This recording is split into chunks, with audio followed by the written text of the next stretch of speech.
Hello YouTube. I have compiled fascinating news of recent China's scientific developments. From open sources, of course, but you can only imagine what the classified scientific research is like. China, despite some current setbacks, is a dragon that has awakened and gaining more and more strength. It is a leading nation in space exploration too. My research areas such as underwater and ancient aliens, Antarctica, the Arctic, life on outer planets, often finds Chinese advancements. So let me share news, and please see my playlist of videos I made about China, often through the prism of Russian information. You see, the Russians are wary of their Far Eastern neighbor, and they pay attention. So let's start with ancient aliens, and this is from June of 2022. Archaeologists have recently made some stunning discoveries at the famed Sanxingdui ruin sites in southwest China's Sichuan province. Originally discovered in the late 1920s, the Sanxingdui ruins have been dubbed as one of the world's greatest archaeological findings of the 20th century. Located in the city of Guanggan, about 60 kilometers from the provincial capital Chengdu, the ruins, covering an area of 12 square kilometers, are believed to be the remnants of the Shu kingdom, dating back some 4,500 to 3,000 years. Not to mince words, in my opinion, the figurines, the objects found there depict an alien, albeit humanoid race. You can find more about this place in my video about Sichuan, and if you ever visit the province, please don't miss that archaeological site. A treasure trove of exquisite bronze, gold, and jade wares, including at least 10 bronze wares unearthed for the first time in the history of human civilization, have been excavated at the site. A joint team of archaeologists from Sichuan Provincial Cultural Relics and Archaeology Research Institute, Beijing University, Sichuan University, and other research institutions and universities have carried out excavation of 6 sacrificial pits at the site since 2020. The new finds are mainly excavated from the number 7 and number 8 sacrificial pits, bringing the total number of items discovered in the 6 pits at Sanxingdui to nearly 13,000. Photos taken in June of 2022 show part of a bronze sculpture with a human head and snake body excavated from the number 8 sacrificial pit at the Sanxingdui ruins. They found a curious 3-part sculpture features a snake with a human head with protruding eyes, tusks, and horns. The top part of the head resembles an ancient trumpet-shaped wine vessel. There you go, the continuous hypothesis of serpent and humanoid interaction and ancient mysteries. Amazing discoveries, and I'm sure more will be discovered in the area. But let's look at the space exploration. This is from Beijing, also in June of 2022. Scientists have found a highly active repeating fast radio burst, FRB, only the second example of its kind, which is hinting at the evolutionary picture of those mysterious cosmic events. FRBs are the brightest millisecond duration astronomical transients in the radio bands with yet unknown origins. Less than 5% of them ever detected have been seen to repeat, and only a few are persistently active. Using the 500-meter aperture spherical radio telescope, or abbreviated as FAST, also called China's Sky Eye, an international team led by astronomers of the National Astronomical Observatories under the Chinese Academy of Sciences, have discovered and localized an active repeating fast radio burst called FRB 20190520B. in a metal-poor dwarf galaxy near 3 billion light-years away from Earth. Then telescopes including the Very Large Array, the Palomar Telescope, the Keck Telescope, Subaru Telescope, and Canada-France-Hawaii Telescope continue the observations, respectively, to confirm the FRB 201-90520b. The scientists said that this FRB seems to reside in a complex plasma environment resembling that in a superluminous supernova, suggesting that it may be a so-called newborn. It is the second example of a highly active FRB with repeating bursts and persistent radio emissions between bursts coming from a compact region. After the discovery of the first repeater FRB 201-211-02A in 2016, the differences between the two FRBs and all the others have hinted at a possibility that there may be two different kinds of FRBs, according to the researchers. So, two different alien civilizations from the eons ago are trying to contact other sentient beings. Now, candidates for the FRB sources are the super-dense neutron stars left over after a massive star explodes as a supernova, or neutron stars with ultra-strong magnetic fields called magnetars. The astronomers said that there may be either two different mechanisms or that the objects producing them act differently at different stages of their evolution. We further postulate that FRB 201, 211, 02A and FRB 201, 905, 20B represent the initial stage of an evolving FRB population, said scientist Li Dai.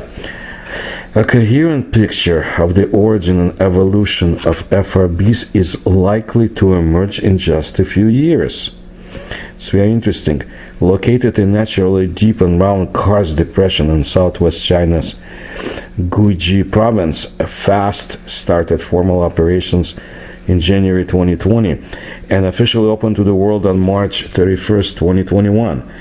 It is believed to be the world's most sensitive radio telescope. And in physics, simplicity is beauty. Chinese astronomers using devices including the world's most sensitive radio telescope identified a single parameter to describe the mysterious repeating fast radio bursts hailing from far beyond the Milky Way. And the study published in the journal Science revealed whether those repeaters come with polarization, a phenomenon that waves oscillate in more than one direction depending on their frequencies. So let's see what happens with the FRBs in a few years. Something tells me we'll hear more. But let's look at China and the moon exploration. You see, Chinese scientists, they identified indigenous lunar water in the Chang'e craft samples. An on-site detection by China's Chang'e 5 lunar probe and the subsequent analysis of its return samples revealed at least two sources of water on the moon, one brought by solar wind and the other from indigenous sources.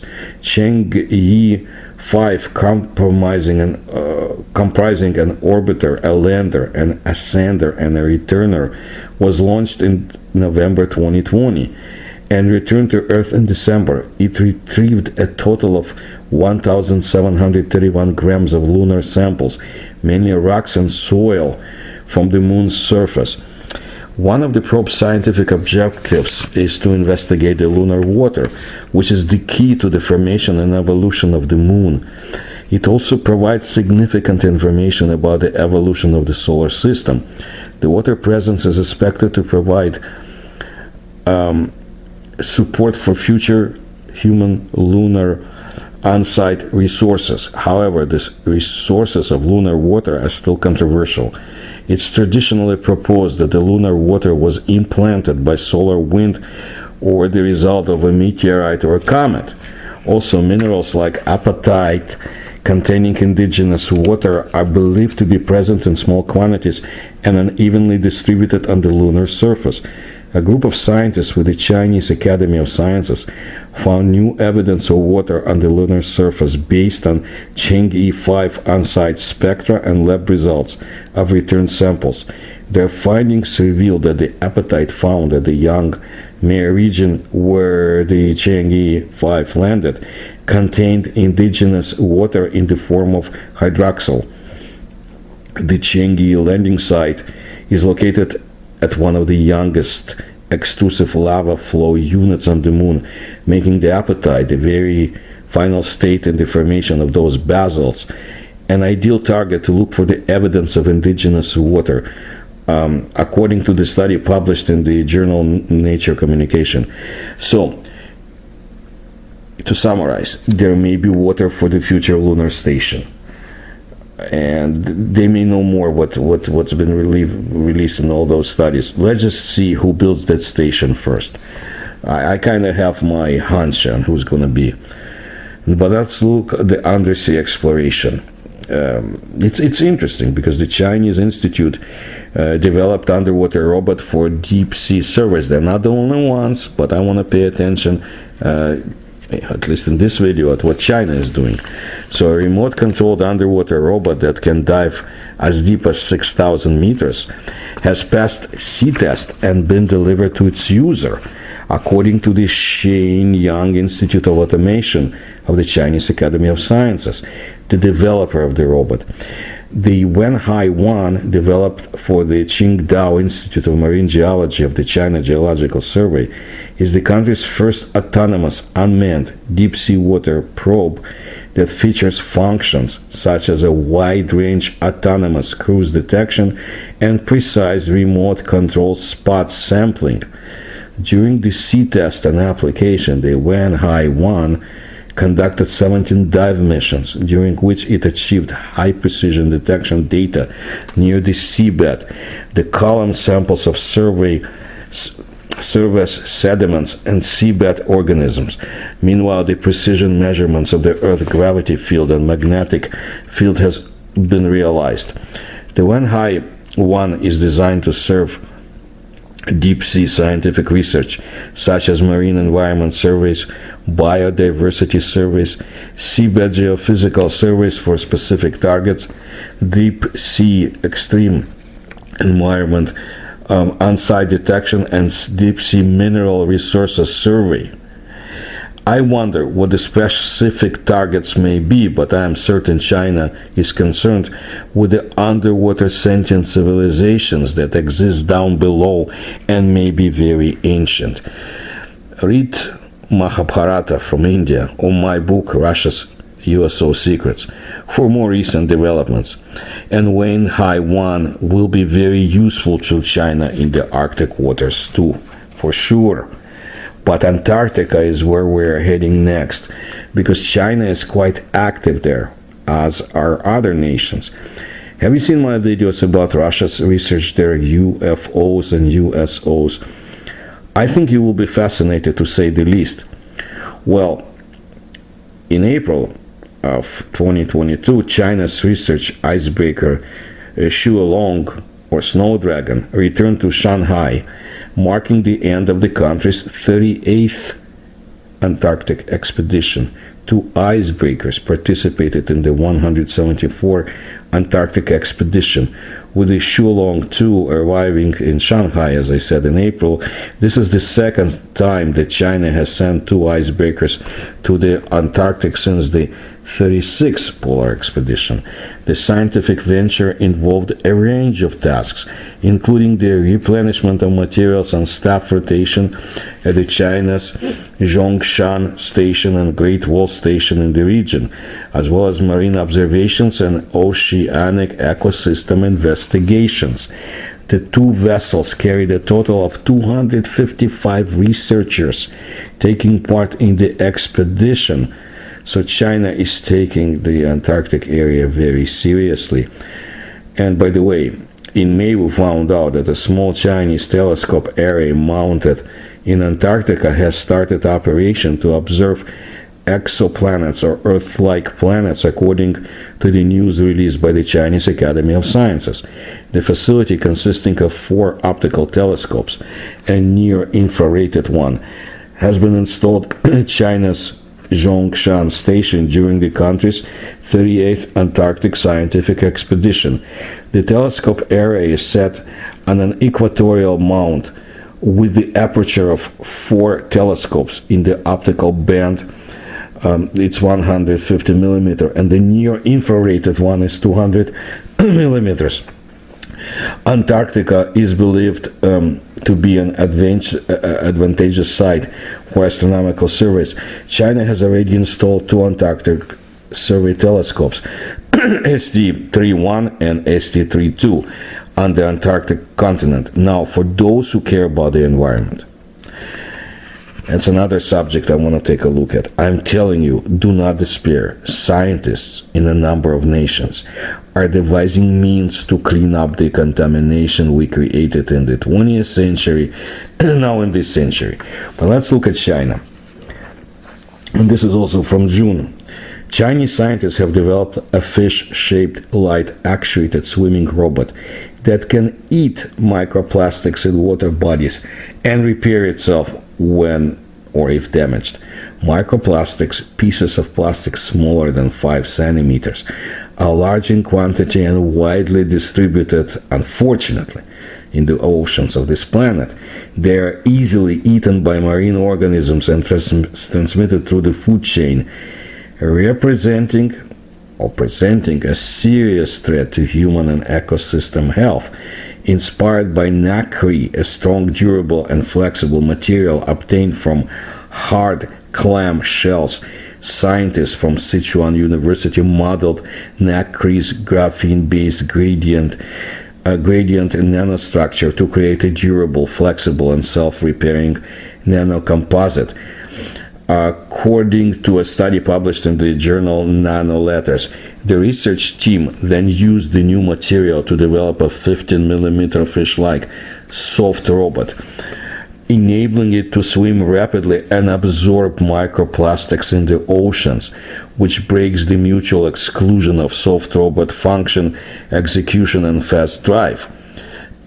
Soft robots need to have high adaptability and environmental tolerance when working in complex water environments, said Wang Yuan, the first author of the research paper, adding that the existing soft robots are generally hydrogels or silicone rubber, which are inherently mechanically inferior, easily damaged, and have difficulty integrating functions.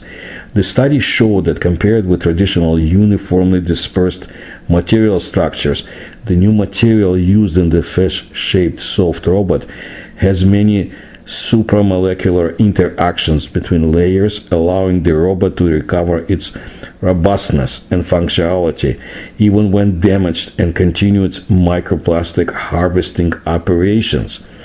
And the robotic fish can swim at a speed of its 2.67 body length per second, and whose speed exceeds that of a previously reported soft swimmers and is comparable to that of a plankton. At present, this soft robot can only integrate the function of directionally collecting microplastics from the water's surface. All these functions need to be optimized and improved before large-scale application. The researchers are currently working on a new material that could detect microplastic contaminants underwater and share live data online. The new nanostructural design is expected to offer an effective extended path to other integrated robots and to be applied in many fields, such as solar power generation, chemical reaction catalysis, biomedicine, and aerospace. This takes us to the exciting world of robotics. And the news item is that the wriggling abiotic worm manifests intelligent life rudiment. Also from June of 2022, when stimulated by food signals, MetaWorm, a simulation model of a roundworm, wriggles its body forward like a living worm. Metaworm mimics the 96 muscles and 302 neurons that compose the 1 millimeter long soft body of Canoharctidis elegans, a type of roundworm. It was revealed at the Beijing Academy of Artificial Intelligence conference of the year 2022. Developed by this academy, Metaworm can smell and move under the high-precision stimulations of 106 neurons, which are relevant to the dynamic mechanism. Currently, the Metaworm model has the highest precision compared to its counterparts, according to Wang Qiajun, director of the Beijing Academy of Artificial Intelligence. The model has achieved breakthroughs in intelligence, movement, and biological function simulation. High-precision simulations of the microscopic roundworm at the subcellular level contribute to the development of artificial intelligence, AI theories, life science, and neuroscience. According to Ma Lei, who is the vice director of the Life Simulation Center there. According to Metaworm's developers, today AI still cannot fully imitate the intelligent behavior of the worm. While the species is a less sophisticated life form, it is also the smallest carrier of artificial intelligence achieved by neural simulations up to now, according to Ma. Simulation of the structure and mechanisms of the nervous system of animals' brains is the most cost-effective technical approach to navigating intelligence. Since a single neuron possesses massive calculation capability, a small number of neurons can handle smart tasks with high-precision simulations. Real-time simulation technology and shape modeling also create a 3D liquid environment to train Metaworm. Metaworm sniffs the chemical signals and moves towards targets as a real roundworm. According to Ma, by calculating how neuroelectrodynamics signals transmit to the roundworm's muscles, Metaworm's muscles can wriggle after the interaction with the environment. In a few years, we will have real roundworms that are sentient and choose their own targets. So let's not contain our excitement. In a further stage, Metaworm is expected to develop intelligent behaviors, including avoidance of obstacles and foraging, said Ma. So, bright new future is ahead of us. But really, those Chinese scientific advancements are fascinating, and I wanted to share it with you. And I'll keep monitoring China's science. It's an exciting field of knowledge and research, and if you can support my research, please do so through the links you will find in the description to this video. Thank you. Please subscribe to my channel and like my videos.